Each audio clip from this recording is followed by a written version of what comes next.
Carolyn Davis, one of the co-founders of the Nubian Heritage Quilters Guild. And I'm Glendora Simonson, and I'm the other co-founder. Okay, nice to meet you guys. So first question, can you tell me a little bit about the history and mission of the Nubian Heritage Quilters Guild? Okay. We started in 1995, correct? Yes. It's been a minute. 1995, Carolyn took a class that I was teaching at the Newark Museum, and we were talking in the course of this workshop that there wasn't a black guild nearby for other people who might be interested in quilting. And Carolyn said her church had space, that we could meet there. And so we met a couple of months in preparation, and then we started meeting at her church, St. James AME in Newark. Okay. And you want to talk about the mission statement? Well, Sankofa. yeah, the Sankofa, and it means learning from the past to give to the future. Am I correct? Yeah. I like that. That's nice. So how did you guys first become interested in quilting? I have a background in sewing. My mom sewed, my grandmother sewed, and also have interest in painting and drawing. And I, sewed a lot of things, and I kind of merged the two in terms of creative outlet, but also practical sewing skills. Fourth generation of quilters. Started with my great-great-grandmother. And I wanted to learn the particular art. So my first class was right here at the Montclair Historical Society. At that point, in the other building, I had my first quilting class. So that started, and it was all by hand. And then that's when I went and took a class at the museum with Glendora. Hers was the sewing machine. So it was like, wow.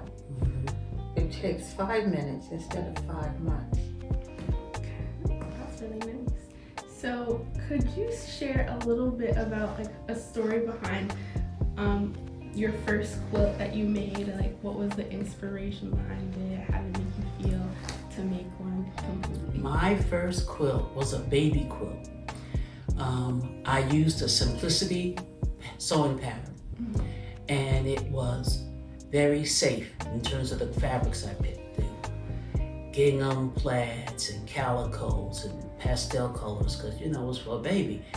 And had some embroidery on it, hand embroidery, and it was pretty traditional. I had some alphabet letters on it and a couple little, it was an apple for the A, and you had a ladybug on it, a little embroidery. So that was my first quilt. So it was a baby quilt, Simplicity sewing pattern. And I don't make quilts like that anymore, but that was my first foray into quilting. Very nice.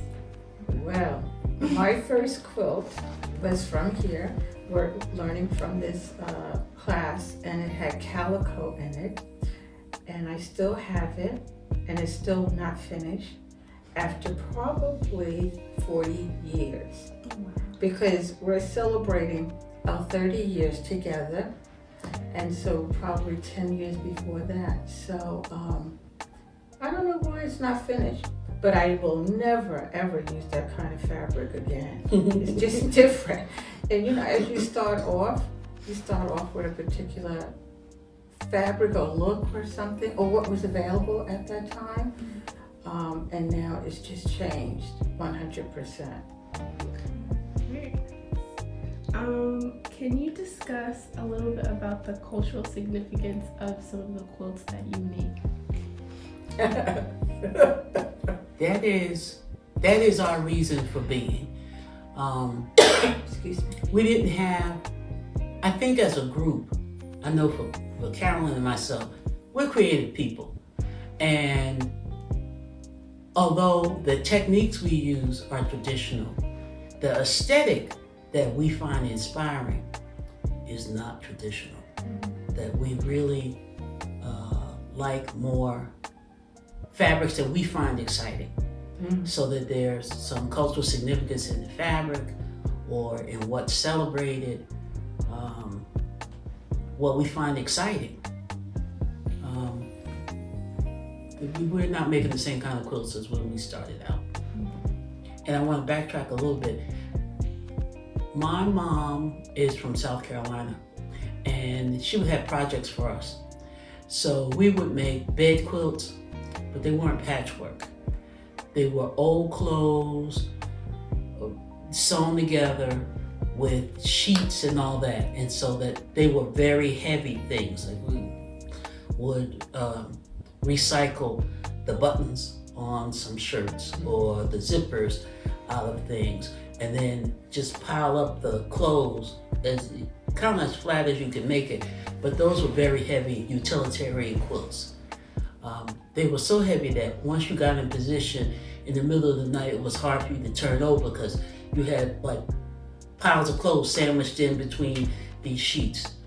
So that was real. It weren't patchwork, but those were the first quilts, quote unquote, that we made as kids. But patchwork was the baby pattern, was the baby quilt.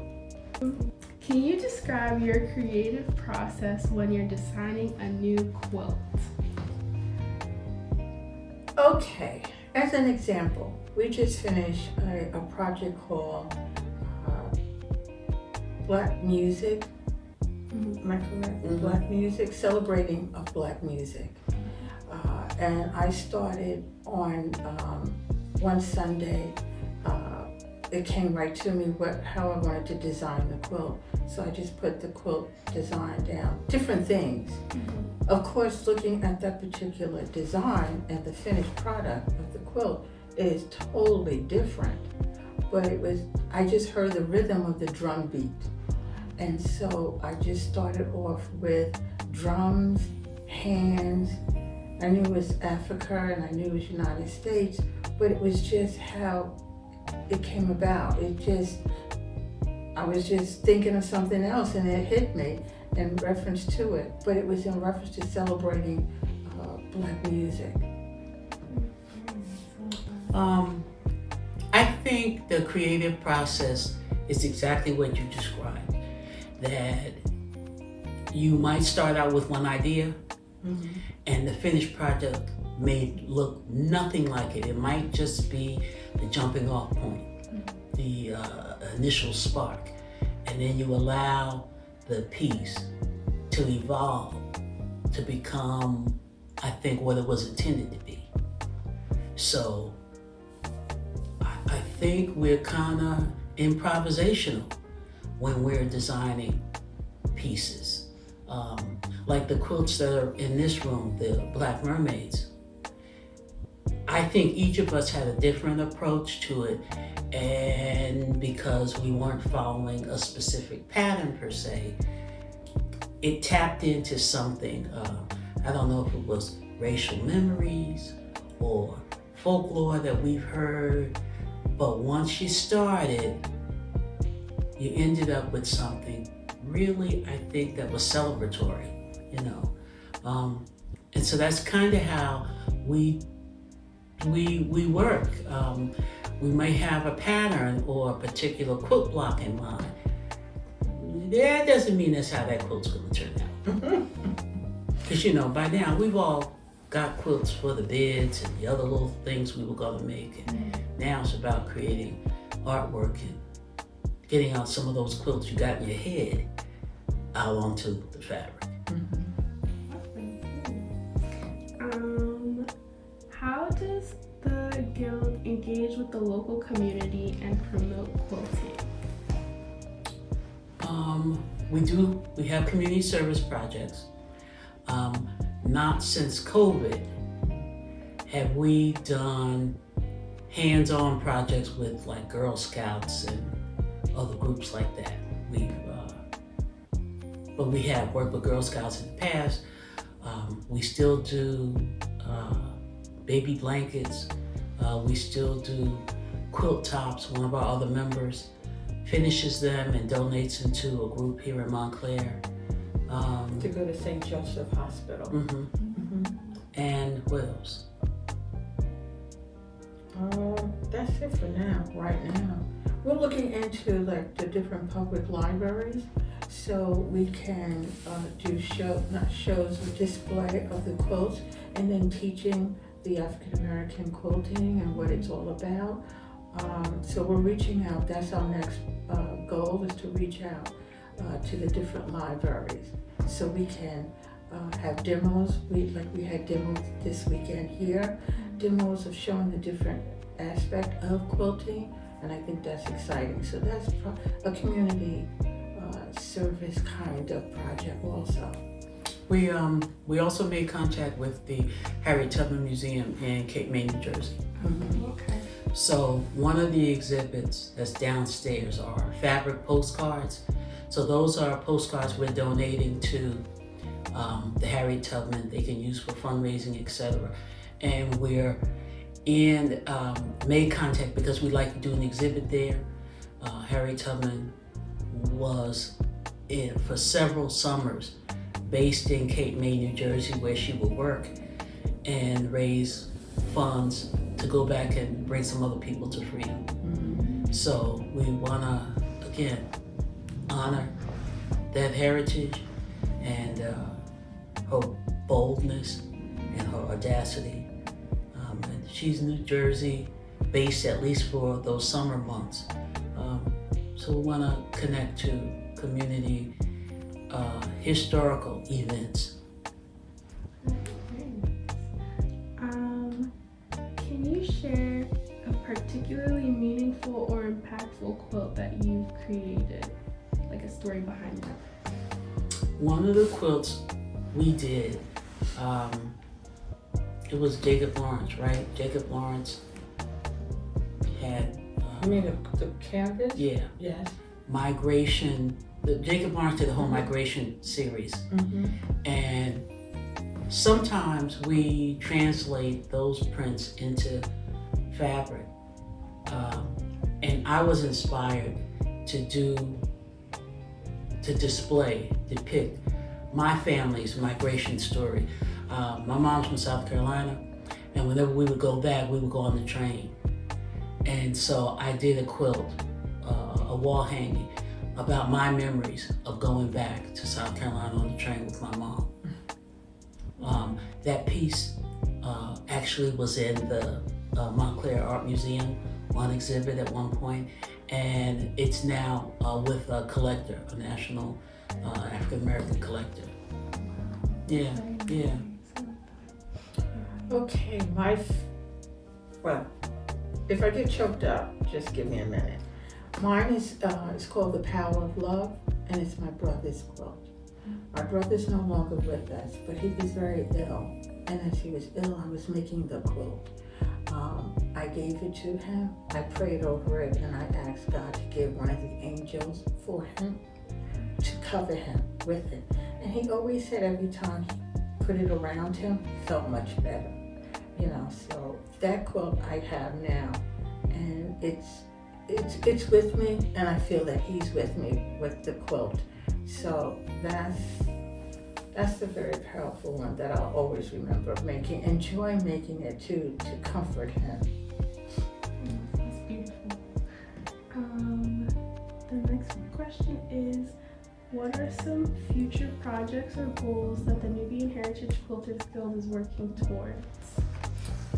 Well, next year will be our 30th year being together. Thank you very much. The organization's been hanging in there. And we have a lot of projects. We have a challenge. We have a raffle quilt we're working on. A young lady, a quilter, gave us each a fat quarter, challenging us with a block that we have to make. We're working on a calendar for the Nubian Heritage Quilters for the 30th year. Now, who's going to pick what? I don't know. What else do we want to really get into the community with the libraries next year. I always challenge them with different special exhibits that you see downstairs. Different ideas of making as a group. Let's see, what else do we have? Can you think of anything else? When we first started, some of the quilts we made were designed to be a part of a trunk show that we could use for educational purposes. Okay. So we've got some of those, because that was part of our effort to teach about the tradition of African American quilting and to have tangible examples of what that is, how it started, the origins in this country, history in Africa of making, sewing textile pieces together, not necessarily for warmth, but for armor. And so we still have that as a goal. What impact do you hope that the Guild's work will have on future generations? Well, we hope we hope they recognize that there's a tradition, that it's not necessarily European based, but that as creative people, that we have had an impact on quilting in America and will continue to do so. We also want people to learn it so they can pass it on. But we do want like a real good appreciation for what this art form has been, and the practitioners who are of African descent, what kind of work they're doing. And the last question is, are there any upcoming events or exhibitions in the near future that you're particularly excited about? Our 30th anniversary, after this year, our 30th anniversary is going to be, most guilds aren't around 30 years, but we're looking forward to a big celebration. It's a big accomplishment. Congratulations. Thank you. And thank you for your time and answering all these questions. They were very insightful. So You're welcome. you. Thank you. Cool. Okay.